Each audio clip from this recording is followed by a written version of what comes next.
it, but there's this really cool touch panel for the new LED lights, and there were purple lights, and now it looks like this. And welcome to our newly renovated auditorium. And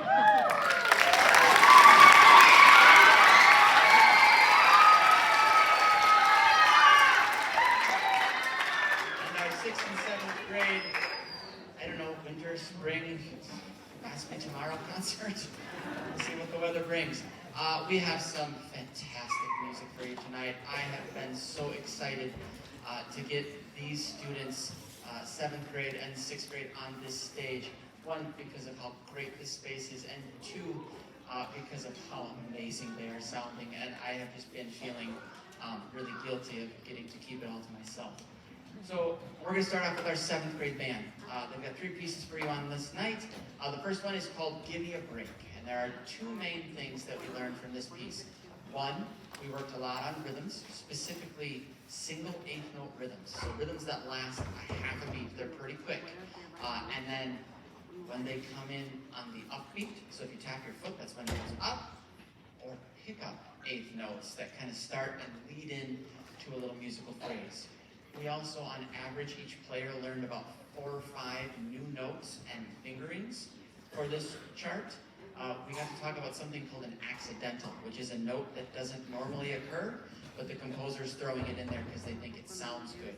So we as the musicians have to learn, what is that note and how do we play it? The 7th grade's first piece of the night is Gimmie a Break.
Kids would say that was cooking.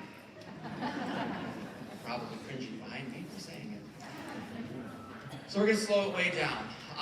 One of my favorite things to teach the students is slow music. And every middle school's least favorite song is the slow song. But to the 7th grade's credit, they have really dug in and owned this piece. It's called In a Quiet Place. And there's a few different things that they really have to focus on. One of them is listening. It's not just their part. It's how their part fits in with all the others. And even though they have to focus on their music, they have to have an ear open for what all of the other musicians are doing around them, so they know, I don't have the melody, I should back off, or, yep, I'm really important, I need to bring this out a little bit. We're also working on playing with an expressive style. That last piece was really fast. It's a lot of fun, and fingers flying around that fast is pretty cool, but what can we do with a half note and a whole note? We're going to play it expressively. And then finally, with those half notes and whole notes, we're really working on holding notes to their fullest value. Some of them are going to hold these notes for 12, 16 beats long, which is developing their lung capacity, and then they're counting, making sure that they are starting and ending when they need to. Here is In a Quiet Place.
To a galaxy far, far away. Not as long ago, I think. It's after the movies. We're going to play the theme song from The Mandalorian. Now, I am not a Star Wars guy, but one of my 7th grade students, and I won't tell you who it is, Kendrick, asked, can we do a Star Wars tune? And I said, well, I have the original one, but it's not the best arrangement, so no. He said, well, what about The Mandalorian? And I had not seen it. And he kind of kept bringing it up. And so one day I just looked it up on YouTube, and wow, it is a really cool piece. This was meant to be our challenge piece. There's a lot of stuff going on in this piece. It's not written by John Williams, but it's very much in a John Williams style. So we're going to hear some big, bold things across the band. They have just taken ownership of it. I think it's their best piece. What I thought would be their most difficult, they've just wowed me with their work ethic and their rehearsal habits. So the 7th grade's final piece of the night is The Mandalorian.